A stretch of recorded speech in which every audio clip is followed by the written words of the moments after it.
bankruptcy debt was paid off. All of these excess funds have been dedicated to the Dana Point Harbor project by the current board.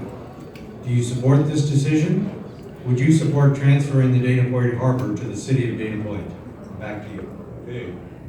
No, I don't think there is support, even in Dana Point for that, to my knowledge. So it is a county asset, and just as John Wayne Airport or any other county asset, we'd want to maintain it. The fund we're talking about, I appreciate the heads up. I did not know this off the top of my head. I was able to research this. This is Thailand's fund, and it's number 108 in the budget. It's a self-contained fund, so there's a lot of revenues that come out of the Dana Point Harbor from leases, from people paying for their boat slips and that sort of stuff. And it's actually built up about $50 million in reserve. So that's the reserve that's being used to do a lot of the improvements there at the harbor that will expand. They're going to have expanded hotel use, expanded boat capacity which will increase, the revenue that's collected from those who are paying to keep their boat there, and the restaurant spaces. So the premise, and I was talking frankly yesterday with the CEO of the county, he does not anticipate in any time, certainly in the near future, that the general park fund of the county would be used to subsidize in any way the Dana Point operation.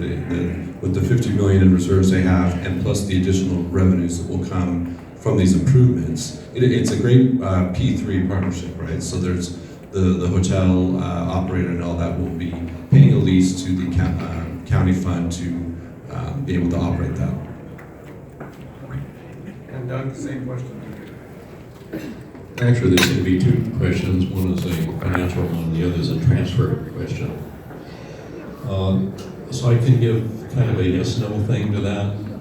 The transfer thing, I would not transfer the harbor to Dana Point. I think they'll be all over the county for money if you do that. What I look for, what I think is missing, is reaching out to try and do some public-private partnerships to help pay for this. Harbor is a great place. It's very useful. My oldest son taught sailing there for a time in one of the facilities. Yes, it needs renovation. The other part is the money part. And there's something like $330 million that went into, had been allocated for those renovations. Well, gee, what about my roads in Fullerton? I think that needs to be rethought, and we can again do some public-private partnerships, figure out, reevaluate what actually needs to be done out there. And one of the reasons that I'm running in the 4th District is I feel we have not had our fair share of park and recreational facilities here. It always seems to go to South County, just go south. Well, here's an example of it. I think we can find some projects up here in the 4th District where we could spend some of that $330 million that's going down there. So that part I do not agree with. And I would not transfer the harbor to Dana Point. It's been a county asset for a long time. There are a lot of great programs down there. I remember another one, the Pilgrim Ship. If any of you've heard of that, I was one of the parent chaperones when I think it was our 4th grade class went down there and learned to be a crew on a ship and what that meant. And as a parent, yes, I stayed up all night. But it was a great experience. There's some neat things going on that actually do benefit the whole county if you take advantage of it. But I represent the 4th District. I want some of that money out here for projects I know that can be done. Okay, now we'll go to some of your questions, and I'll try and make a judgment about how long we can spend on each one. This first one I think is pretty much a yes/no with maybe a little explanation of why it's a yes or no. So I'd like to try and do it in just 1 minute for each, okay? Doug, we'll go back to you on this. You will be a member of the Foothill Eastern TCA. And as a result of that, you're going to have a decision to be making on supporting or not supporting the toll road extension down to somewhere into the 5 and San Antonio. Where do you stand on that, or have you got the information to make a decision yet? Thank goodness that's not my district. Well, there is a need to provide additional transportation to get down to San Diego. The 5 freeway is just totally congested. So my answer is, if we can satisfy the environmental concerns, then yes, we need to do that. All All right, thank you very much. So, yeah, both ends of the 241 are interesting. So having a direct connection from the 241 to the 91 is a controversial issue. Everyone agrees 91 west to 241 south direct connect. We need it.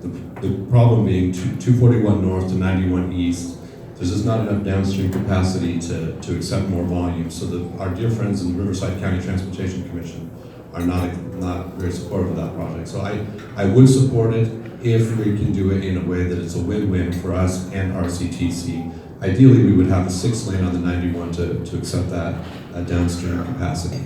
On the southern end, it's frankly set the city of San Clemente on fire, and they are not supportive of this project. So, whether we can, I know there's ideas of extending the HOV lanes all the way to the county line and other arterials. In an ideal world, we would be advancing a project that could be have all the local stakeholders support. Okay, this is back in your own backyards, gentlemen, in the 4th District.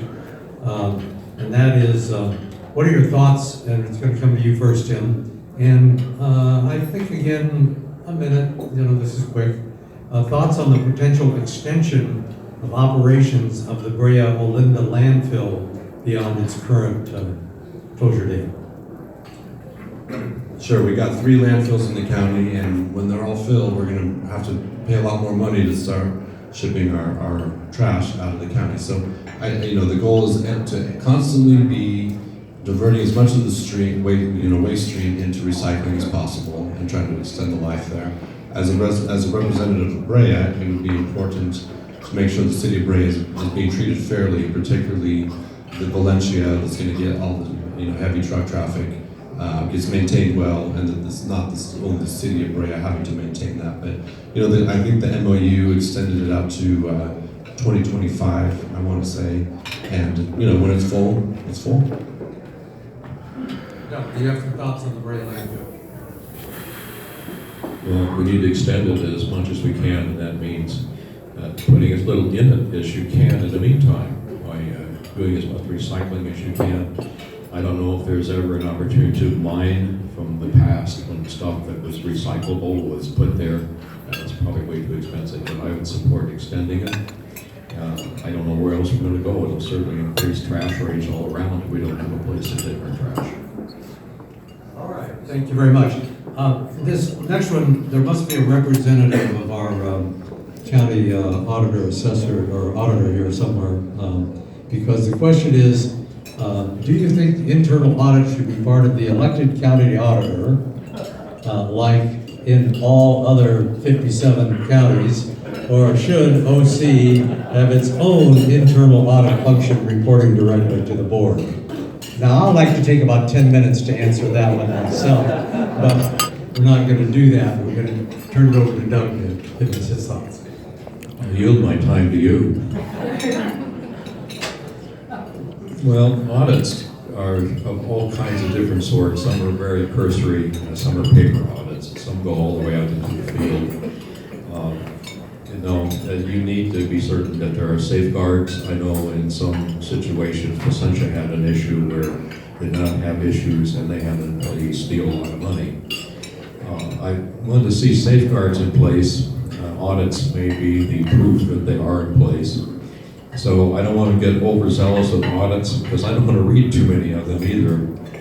And you need to do that if you have an audit. What does it mean if you don't read it and understand it? Because their audits also usually have a management section that tell you where management is weak and needs to be reinforced, where things are really working well. It's not just the numbers, it goes beyond that. So as to that kind of convoluted series of audits, I don't know how to react to that, except we need the audits. I'm not sure we need that more audit anymore, but I understand audits. I served on the city's redevelopment oversight board, looking at many projects, and I'm currently on the city's investment advisory committee. And I do read audits, and I do read the management improvement section.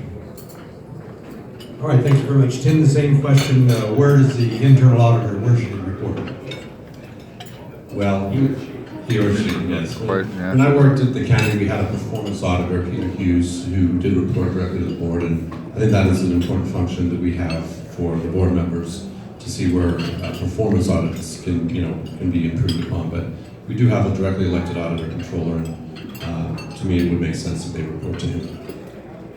Okay, the last two, and then I get the privilege of having the last final question that I spent well into the night last night drafting. So, but this one I think is a critical one for certainly a number of people in the audience.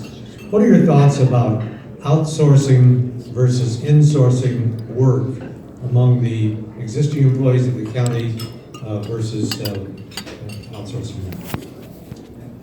Sure. Well, wherever possible, I would prefer to see things outsourced. When you hire a government employee, now a permanent employee, now you're going to be stuck with the liability, the pension, the health care, and all the retirement, and all those costs that go forever. The private sector tends to run lean and mean, and you kind of, once the job is done, if possible, then you send them on their way. So to the extent we can put things out to bid, especially, and have that competitive market out there, we probably get the best bang for the buck for the taxpayer. All right, Doug? You could source me out on this one. Generally, I don't like outsourcing because usually it's the lowest paid employees that get outsourced. And there's a certain unfairness when that happens. We do, of course, bid out for public works projects. Those are outside contracts. But in-house, sometimes you can do other things besides that keep your employees. Like you can partner among cities. We try to partner and do similar tasks together and get some efficiencies that way. So I'd look for some partnering if that's possible before I would want to do any outsourcing. And sometimes it comes down to the budget crunch, and you get a bid that taking over a service that seems to cost less, but overall, I like to see our employees have control of them. You make sure the job is of quality. You don't always get that when you outsource. So I typically will be very skeptical of outsourcing. Okay, this is one that we'll just give 1 minute each, but it's I think a thought-provoking question. Transportation infrastructure is a big issue across the state. Do you support or oppose Prop 6, the repeal of the gas tax, and why? I didn't fill up my tank before I got here, but no, I'm going to oppose Prop 6. If I could flip the bullet train money and use that for our transportation needs, then I don't think we'd need Prop 6. But the train may have left the station already, I'm not sure. And I know how badly our roads are in Fullerton are in need of some money. I would do something a little different. In all honesty, the county got a big chunk of that money and took more than their share. I think more of that county money really needs to go out to the cities in the county that are having trouble finding funding. So until that need is satisfied, I think I would oppose Proposition 6. And Tim, what is your position on Prop 6? Well, I'm going to be voting yes on Prop 6. And to be clear, it's not repealing the gas tax, it's only repealing the gas tax increase that recently got put into place. So cities do get funding and have gotten funding forever from the gas tax. It's just this increase. And in Orange County, a significant portion of the M2 revenues, of course, are turned back to the 34 cities in the county. So there's revenue streams for transportation funding. And frankly, looking at what the state is doing, and I agree with Doug on the high-speed rail being a disaster, why not force them to prioritize better? If they're wasting money by the billions of dollars on freaking trains no one's going to use or ride, why do you hand them more money? It's you're handing more cocaine to an addict. You've got to stop them and force them to prioritize. Of course, the government can always use more money, of course, but if you just endlessly are shoveling it off to them, there's never going to be a forced prioritization. So I am a yes on Prop 6. All right. My question to you is one, you see a room full of folks here. They represent companies, other public agencies, individuals, some cases themselves, who will probably over the course of your service in the Board of Supervisors, they'll come to see you to advocate for or against something. So my question to you is, how do you want to learn about issues? What is your style? You mentioned it a little bit in your introduction, but I'd like you to give just a minute or so about how you best feel that would, for these folks and others, to deal with you in office. Well, I look forward to hearing from the county staff, my own staff, and the board, and have them be diligently researching issues, but of course having an open door to those wanting to advocate. And you know, having been on the OCTA boards for 6 years, I get this every, pretty regularly, people wanting to advocate, and you sit down and listen to them. And doesn't mean I'm always going to agree with you, but I want to have that open door communication with the advocates, with the staff, with my own staff, and hopefully come to the most thoughtful conclusion possible. And Doug? Well, it's more me going out and meeting with people and hearing from them. Yes, you can come in, but I want to be out there when I see in action what's actually happening. I value the input of everyone who's out there. I presume I can learn from them. The day I stop learning, the day is when I should quit. So whatever your position is, even if you're a lobbyist, I will listen to you. I learned a lesson about lobbying one day. I served as an aide in the California Assembly to, it was Jesse Under at the time. And I learned about lobbying from that. He said, sometimes you carry a bill just to make the lobbyist happy, and the lobbyist will tell you it's a bad bill, but I've got to have you carry it, kill it after it goes. And then I had one lesson that was kind of interesting. One day, the lobbyist for alcohol, tobacco, and horse racing came in. And I said, well, that guy must be really sleazy. Well, I found out, no, he's the most ethical one of all. He doesn't dare have another strike against him. So I learned from everyone, whether you're a lobbyist or you're a business person or you're a teacher, or educator, a person who works for the county, they're the ones that I want to listen to most because they know the job. They tell me how things can be improved. I will be out there listening to them. All right, well, I want to thank ACPA for hosting this. I think it was great to hear from these folks.